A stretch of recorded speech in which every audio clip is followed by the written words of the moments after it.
Hello dear children, उम्मीद है आप सब लोग बहुत अच्छे होंगे। आज हम लोग फिर से एक साथ हैं उस चैप्टर को कंटिन्यू करने के लिए जिसको हमने शुरू किया था पिछले क्लासेस में। तो आज हम लोग उस प्लैनेट के बारे में पढ़ेंगे जो कि हमारा घर है, ओके, जिस पे हम लोग रहते हैं। So what is the name of the planet, आप सब समझ गए होंगे। Yes, that is earth. Clear? ये हमारी अर्थ है और आज हम अर्थ के बारे में और बाकी कुछ चीज़ों के बारे में पढ़ेंगे। Okay, now you just learn the features of earth. Okay, अगर आप लोगों को सोलर सिस्टम का डायग्राम याद है जो मैंने आपको पिछली क्लासेस में एक्सप्लेन किया था, so I hope you all remember. ये अगर आपका सन है, that is in the central position. Now this is your Mercury, Venus, Earth. Okay, तो ये सब क्या है? ऑर्बिट्स हैं, बताया था ना। What are orbits? They are nothing but the fixed path in which the planets revolve around the sun. तो ये ऑर्बिट आपका मर्क्यूरी का है, ये वीनस का और ये अर्थ का। मर्क्यूरी, वीनस, अर्थ, राइट। तो इसलिए हमने कहा है थर्ड पोजीशन पे आपकी अर्थ आती है दूरी से, ठीक है। सन से अर्थ की दूरी कितनी है? थर्ड, यानी this is the third nearest planet to the sun. और अब अगर हम इसके साइज की बात करते हैं, then this is the fifth largest planet. यानी आपके सोलर सिस्टम में जितने भी प्लैनेट्स हैं उसमें ये फिफ्थ पोजीशन पे आता है बड़ा होने के लिए, राइट। एंड देन इसकी बनावट के बारे में यहाँ डिस्कस करते हैं। आप सबको अर्थ बताया जाता है हमारी पृथ्वी गोल है, ओके, लेकिन असलियत में अगर हम देखें हमारी पृथ्वी का जो शेप होता है गोल तो है, लेकिन ये धुरी पे स्लाइटली चपटी रहती है। It is slightly flattened at the poles, है ना।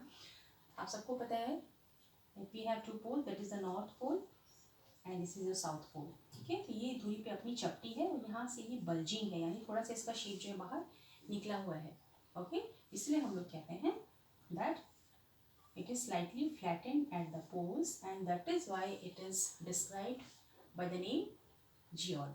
अर्थ को और किस नाम से पुकारा जाता है?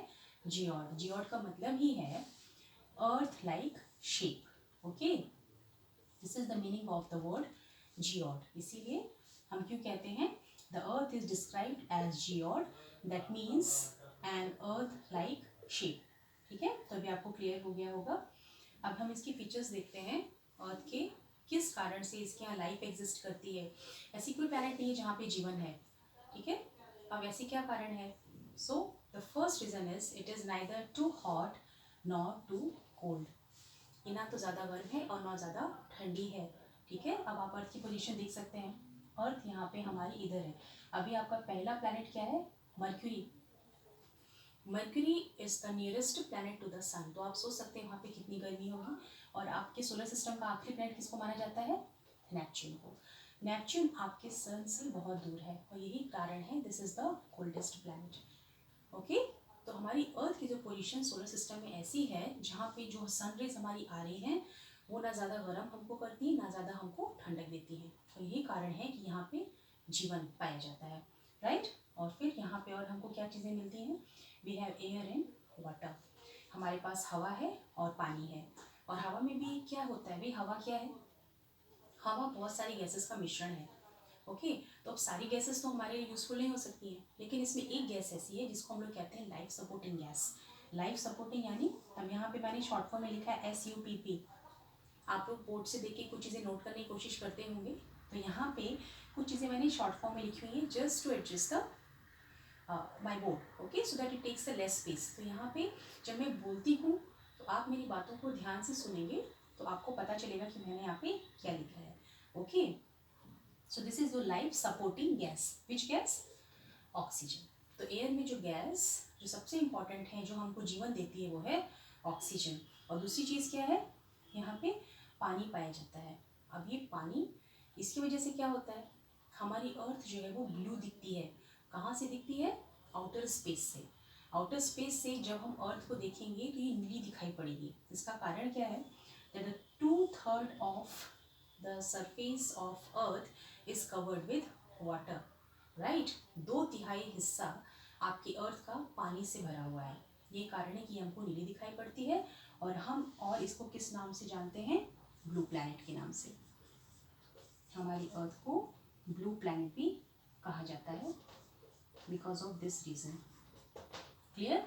और ये कारण है इसको हम लोग कहते हैं यूनिक प्लैनेट। यूनिक माने एकदम जो हटकर है, अपने आप से बिल्कुल जुदा है जो लोगों से, जैसे ऐसी चीज़ें जो है जितने प्लैनेट से कहीं भी नहीं मिलेंगी आपको, इसलिए इसको कहा जाता है यूनिक प्लैनेट, राइट। अब हम लोग चलेंगे मून की तरफ। मून आप सबको पता है एक सैटेलाइट है, जैसे कि हमने पिछले क्लासेस में लर्न किया था, और वो भी किसका सैटेलाइट है? अर्थ का। Moon is a satellite of earth. So what is satellite? Satellite is the smaller object that revolves around a larger object. Okay? अब आप अगर मून के साइज की बात करेंगे, इसका जो डायमीटर होता है इट इज 1/4 ऑफ अर्थ। अब क्वार्टर माने क्या? आप सबको पिज्ज़ा बहुत पसंद है, ओके? हम सबको बहुत पसंद होता है। तो पिज़्ज़ा आते ही घर में आप क्या करते हैं? उसके 4 हिस्से करते हैं। मान लीजिए अर्थ आपका एक पिज़्ज़ा है, क्लियर? ये आपकी अर्थ है, और अगर हम इसके इस तरीके से पीसेस करेंगे, तो अगर हम कहते हैं 1/4 यानी क्वार्टर यानी 1 2 3 4 अगर पीसेस हैं, उसका अगर हम एक पीस काट के निकाल देते हैं तो ये आपका मून है। समझ में आया आपको? इसका मतलब होता है 1/4 यानी मून का साइज आपके अर्थ का इतना है। तो आप सोच सकते हैं मून कितना छोटा है अर्थ से कंपेयर करने में, ठीक है? इसलिए यहाँ पे आपको डायमीटर दिया हुआ है, इसका डायमीटर जो है वो 1/4 ऑफ द अर्थ है, ओके? लेकिन हमको तो बड़ा दिखता है। आप सब सोच रहे होंगे 1/4 है, इतनी बड़ी अर्थ है, उसका 1/4 हिस्सा है, लेकिन हमको तो इतना बड़ा दिखता है। क्यों? मैंने आपको क्या कारण बताया था? जो चीज़ हमसे जितनी दूर होती है वो हमको उतनी छोटी दिखती है, और जो हमारे जितना करीब है वो बड़ा होता है। यही रीज़न है that moon appears big. Why? Because it is the only celestial body which is nearest to our planet Earth. Celestial body याद है आप लोगों को? वो सारी चमकीली चीज़ें चमकती हुई टिमटिम जो आसमान में दिखाई पड़ती हैं, चाँद हो गए, तारे हो गए, एस्ट्रॉइड हो गए, मीटेराइड हो गई, जो भी दिखता है आपको, मून हो गया, ये सब क्या है? सेलेस्टियल बॉडी है। तो मून एक ऐसी सेलेस्टियल बॉडी है जो हमारे अर्थ के सबसे करीब है, इसीलिए हमको इतना बड़ा दिखाई पड़ता है। इनफैक्ट उसकी साइज जो है वो छोटी है। ये हमारा अर्थ है, ये हमारा मून है, ओके? अंडरस्टूड?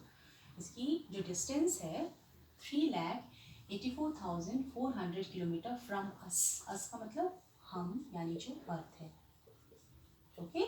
और अर्थ की कितनी डिस्टेंस है आपके सन से? It is 150 million kilometres.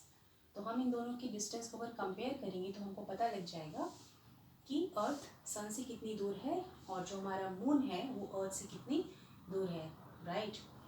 अब इसमें एक बहुत ही इंपॉर्टेंट फीचर है मून का। It takes around 27 days to revolve around the earth, okay? अब ये जो मून है, ये अगर आपके अर्थ का एक चक्कर पूरा काटता है तो इसको टोटल टाइम लगता है 27 days। इसमें इंटरेस्टिंग फैक्ट ये है, it takes exactly the same time to spin on its axis. अब ये अगर आपका अर्थ है और ये आपका मून है, ये अगर इसकी एक्सिस है और ये मून इस पे स्पिन कर रहा है, okay? Let me just make it more clean, okay? This is your earth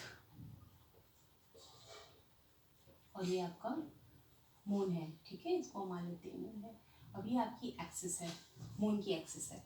अब इसकी खास विशेषता ये है, जैसे आपको पिछली क्लासेस में बताया गया था हर प्लैनेट के बारे में, वो जितना समय सन के रेवोल्यूशन में लगाते हैं, जितना समय रोटेशन में लगाते हैं, सबका अलग अलग ड्यूरेशन है, ओके? तो वैसे ही जो सैटेलाइट है, मून है, इसका भी ड्यूरेशन है। इसका जो एक्सिस है, ये अपनी एक्सिस पे एक चक्कर काटता है, जैसे सन घूमती है ना, मैंने बताया था ना, सन जैसे अपनी दूरी पे घूमती है, लट्टू का एग्जाम्पल दिया था। तो सन कितना टाइम लेती है रोटेट करने के लिए? 1 साल का टाइम लेती है। लेकिन जब ये सन के आसपास काटेगी चक्कर तो 365 1/4 days लेगी, यानी कितना? 1 साल का टाइम लेगी, और अपनी धुरी पे घूमने में ये 1 दिन का टाइम लेगी, राइट?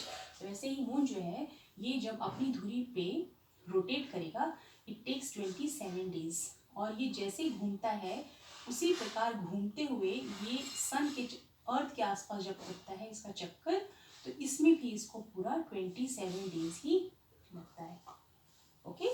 इसीलिए कहा गया है कि मून की हमको सिर्फ एक ही साइड विजिबल होती है, only one side is visible to us. समझ में आया आप लोगों को? Why only one side of the moon is visible to us? Because It takes 27 days to spin on its axis and it takes exactly the same time to revolve around the earth. Understood? Now, अब अर्थ पे क्या पाया जाता है, sorry moon पे क्या पाया जाता है? मून पे मिलते हैं पहाड़, प्लेन, प्लेन माने कहीं पे यहाँ पे ज़मीन समतल है, कहीं पे पहाड़ है, कहीं पे बड़े बड़े गड्ढे हैं। ओके, तो बस मून आपका इन्हीं चीज़ों से भरा हुआ है, इसकी सरफेस ऐसी ही है। और इसकी वजह से क्या होता है, जब आप फुल मून देखते हैं, आप सबने फुल मून देखा होगा, नाउ ये सब क्या करते हैं, दे कास्ट शेडोज। कास्ट शेडोज यानी ये अपनी छाया देते हैं, इनकी छाया पड़ती है मून के सरफेस पे। इसलिए जब आप बड़ा सा चांद देखते हैं जो इतना खूबसूरत दिखता है, उसमें दाग धब्बे दिखते हैं। ये दाग धब्बे क्या है? ये कुछ नहीं है, बस ये छाया है किसकी?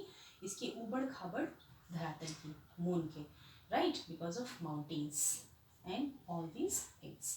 Clear? Now it has no life.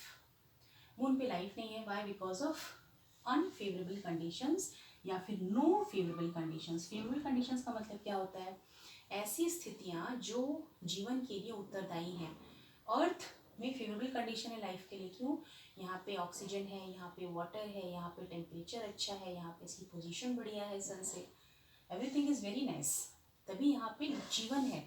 लेकिन मून में ऐसा कुछ भी नहीं है, इसीलिए यहाँ पे जीवन पॉसिबल नहीं है। अंडरस्टूड? अब हम लोग यहाँ पे देखेंगे वाटर एस्टेरॉइड्स। सोलर सिस्टम में मैंने एक एस्टेरॉइड बेल्ट ड्रॉ की थी, यू ऑल रिमेंबर, ठीक? और इसके ऑर्बिट के बीच में था मार्स और जुपिटर के बीच में, राइट? देखिए, so now let us see what are asteroids exactly. So asteroids are the numerous tiny bodies that revolve around sun. ये बहुत बड़ी संख्या में होते हैं और छोटे छोटे पीसेस होते हैं। दे आर टाइनी बॉडीज जो कि सन के आसपास चक्कर काटते रहते हैं। They are known as your asteroids. और ये बस मार्स और जुपिटर के बेल्ट के बीचों बीच ही पाए जाएंगे। अगर आप फिगर 1.2 को देखेंगे तो उसमें आप इस डायग्राम में देख सकते हैं, मैंने आपको बोर्ड पे भी समझाया था पिछली क्लासेस में। ओके, अब ये बनते कैसे हैं, हाउ एस्टेरॉइड्स आर फॉर्म्ड। बहुत साल पहले किसी वक्त में सम प्लैनेट में हैव एक्सप्लोडेड। ओके, यूनिवर्स में प्रक्रियाएं लगातार निरंतर चलती रहती हैं, ठीक है? कोई प्लैनेट एक्सप्लोड हुआ और उसके सारे पीसेस जो है यूनिवर्स में स्पेस में बिखर गए, तो यही जो पीसेस हैं इन लोगों ने एस्टेरॉइड फॉर्म किया। Okay, now let us see the meteorites. What are meteorites? Meteorites are the small pieces of rocks. ये पत्थर की छोटे छोटे टुकड़े हैं जो कि सन के आसपास चक्कर काटते रहते हैं। So these are known as your asteroids. अब इसमें होता ये है कि जो meteorites हैं, ये meteorites कई बार सन की तरफ बहुत तेज़ी से गिरते हैं, अर्थ की तरफ। ओके, और जैसे ही ये नीचे गिरते हैं इनकी स्पीड बहुत ज़्यादा होती है। तो जब ये नीचे आ रहे होते हैं एटमॉस्फेयर में, तो एटमॉस्फेयर के साथ इनका फ्रिक्शन होता है। फ्रिक्शन आप सबको पता है, आपने फोर्थ क्लासेस में पढ़ा होगा, what do you mean by friction? When to surfaces रब अगेंस्ट ईच अदर। जब घर्षण पैदा होता है ना, जब रगड़ खाता है कोई भी दो चीज़ आपस में, उससे घर्षण पैदा होता है, इसको लोग फ्रिक्शन कहते हैं। जब कोई चीज़ बहुत तेज़ी से, बहुत स्पीड से रगड़ खाएगी तो हीट जनरेट होगी। अभी सर्दियों का मौसम है, अभी बहुत ठंडी लगती है, तो आप लोग क्या करते हैं, हम लोग क्या करते हैं, अपने हाथ ऐसे से ज़ोर से रगड़ते हैं। क्यों? इसलिए इससे हमारी हथेलियाँ गर्म हो जाती है ना। तो हम लोग क्या करें, what is this, two surfaces are rubbing against each other, so it is generating heat. ठीक है, सेम उसी तरीके से जब नीचे और आपका अर्थ की तरफ गिरता है तो घर्षण पैदा होता है, और इसकी वजह से क्या होता है, एक बहुत तेज रोशनी फ्लैश आउट होती है। Okay, it creates a flash, a bright light. Okay, right. और कई बार क्या होता है, इनकम्प्लीटली बर्न होता है, यानी पूरी तरीके से जलता नहीं है, उसके कुछ पीसेस जो हैं वो अर्थ पे आके नीचे गिर जाते हैं। So as it drops on the surface it creates a hollow. Hollow का मतलब, अगर ये मीटेराइड अर्थ पे गिरता है तो बहुत बड़े बड़े गड्ढे बना देता है। अंडरस्टूड? तो आज हमने क्लास में क्या पढ़ा, हमने अर्थ को देखा, इसके इंपॉर्टेंट फीचर्स देखे जिसकी वजह से यहाँ पे लाइफ एग्जिस्ट करती है, right? We have seen it is the third nearest planet from the sun and it is fifth largest planet in size. Then we have seen it has been described as geode. क्यों हम इसको geode बोलते हैं ये मैंने आपको explain किया. And the meaning of geode is earth-like shape. और यहाँ पे life का exist होती है, हमने बहुत से कारण देखे, because of water, because of oxygen in the air, and because of its very good position in the solar system, due to which it is neither too hot nor too cold. Then we have seen about the moon. Moon क्या है? Satellite है अर्थ का, और इसका diameter हमने learn किया कि ये बहुत छोटा है अर्थ की कंपैरिजन में. उसके बाद भी हमको बहुत बड़ा दिखाई पड़ता है. क्यों? क्योंकि हमारे अर्थ के बहुत करीब है. और हमने देखा मून जो है हमेशा इसका एक ही साइड हम देख पाते हैं. क्यों? क्योंकि ये जितना टाइम अपने एक्सिस पे रोटेट होता है उतने ही टाइम में अर्थ का एक रिवॉल्यूशन पूरा करता है. ये कारण है कि इसका एक ही साइड विजिबल है हमारे पास. आज तक हमने इसका अगला से इसको देखा ही नहीं, क्योंकि यही हमको दिखाई पड़ता है. ओके. और आपकी मून पे लाइफ एग्जिस्ट नहीं करती. क्यों? क्योंकि यहाँ पे फेवरेबल कंडीशंस नहीं है. मैंने आपको एक्सप्लेन किया फेवरेबल कंडीशंस माने क्या. Then we have seen the shadows, यानी मून पे जो दाग धब्बे दिखते हैं उसका क्या कारण है. And then we have seen what are asteroids. They are nothing but they are the numerous tiny bodies which revolve around the sun, and they are found between the orbits of Mars and Jupiter. Then we have seen the meteorites. What are meteorites? They are small pieces of rocks which revolve around the sun, and sometimes they fall with a great speed towards the earth, and due to the friction they generate a heat and create a flash of light. And sometimes what happens? They are incompletely burned, and then they drop on the surface of the earth and they create a hollow. Okay? तो अगली class में हम लोग देखेंगे Galaxy किसे बोलते हैं, universe क्या होता है, वो सब हम आपको एक्सप्लेन करेंगे. Till then, you just please revise the things which I gave you on the board. And if you like my channel, if you like the concept, everything is clear to you, you just give a like. If you have any doubts, you can put it in the comment box, and you can subscribe my channel. Dear future, here I come. Till then, see you.